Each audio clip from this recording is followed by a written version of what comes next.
Hello students, मैं मंजीत मूंगा आप सभी का अपने यूट्यूब चैनल पर स्वागत करती हूँ। आज के इस वीडियो में हम पढ़ेंगे बाल महाभारत कथा से लेसन नंबर 16 धृतराष्ट्र की चिंता। यदि आप मेरे चैनल पर फर्स्ट टाइम आए हैं तो प्लीज़ उसे सब्सक्राइब करें और बेल आइकन का बटन प्रेस करना बिल्कुल ना भूलें। चलिए स्टार्ट करते हैं वीडियो। लेसन नंबर 15 में हमने पढ़ा था चौसर के खेल में हार जाने के बाद पांडवों को वन जाना पड़ा। पांडव जब द्रौपदी को साथ लेकर वन को जाने लगे तो धृतराष्ट्र ने विदुर को बुलाया और पूछा, विदुर, पांडु पुत्र और द्रौपदी कैसे जा रहे हैं? मैं तो कुछ देख नहीं सकता, तुम ही बताओ वे कैसे जा रहे हैं। विदुर ने कहा, महाराज, कुंती पुत्र युधिष्ठिर कपड़े से अपना मुंह ढककर जा रहे हैं। भीमसेन अपनी दोनों भुजाओं को निहारता हुआ जा रहा है। अर्जुन हाथ में कुछ बालू लिए उसे बिखेरता हुआ। नकुल और सहदेव सारे शरीर पर धूल लगाकर युधिष्ठिर के पीछे पीछे जा रही हैं। द्रौपदी ने अपने बिखरे हुए केशों से अपना सारा मुख ढक लिया है और आंसू बहाती हुई पांडुपुत्रों के पीछे पीछे जा रही है। यह सब सुन धृतराष्ट्र और चिंतित हो गए। विदुर बार बार धृतराष्ट्र से कहते थे कि आप पांडवों के साथ संधि कर ले।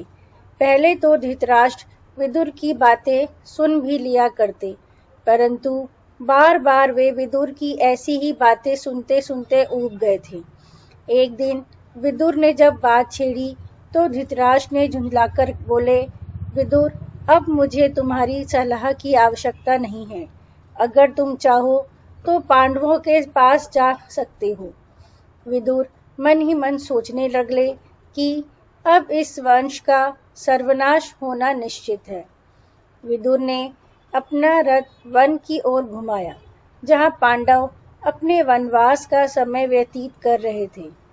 पांडवों ने विदुर को प्रणाम किया और उनके यहाँ अचानक आने का कारण पूछा।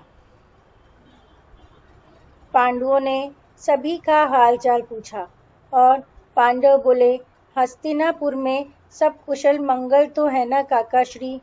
विदुर बोले, यह कहना तो बहुत कठिन है कि वहाँ सब कुशल मंगल है। मुझे इस बात का दुख नहीं है कि भ्राता श्री ने मुझे निकाल दिया है। दुख तो मुझे इस बात का है कि अब वहाँ कोई ऐसा नहीं जो सत्य बोल सके। विदुर के चले जाने के बाद धृतराष्ट्र सोचने लगे कि यह मैंने क्या कर दिया। विदुर का अपमान कर मैंने बहुत बड़ी भूल कर दी। धृतराष्ट्र ने संजय को बुलाया और कहा, संजय, मेरे प्रिय विदुर को बहुत भला बुरा कह दिया है।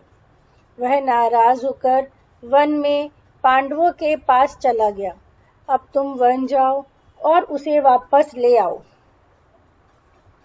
धृतराष्ट्र की बात मानकर संजय वन पांडवों के आश्रम जा पहुंचे। संजय ने विदुर से बड़ी नम्रता पूर्वक कहा, धृतराष्ट्र अपनी भूल पर पछता रहे हैं।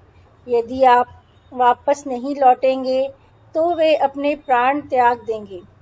कृपया आप अभी मेरे साथ हस्तिनापुर लौट चलिए। यह सब सुनकर विदुर पांडवों से विदा लेकर हस्तिनापुर के लिए रवाना हो गए। उधर एक बार महर्षि मैत्रेय धृतराष्ट्र के दरबार में पधारे। धृतराष्ट्र ने उनका आदर सत्कार किया और पूछे, कुरु जंगल के वन में आपने पांडवों को तो देखा होगा, वे कुशल से तो हैं? महर्षि बोले, युधिष्ठिर से मेरी भेंट हुई थी। हस्तिनापुर में जो कुछ भी घटित हुआ उसका सारा हाल उन्होंने बताया। मेरे यहाँ आने का यही कारण है। आपके और भीष्म के रहते ऐसा नहीं होना चाहिए था। महर्षि मैत्रेय ने दुर्योधन को भी समझाने की बहुत कोशिश की, परंतु वह नहीं समझा।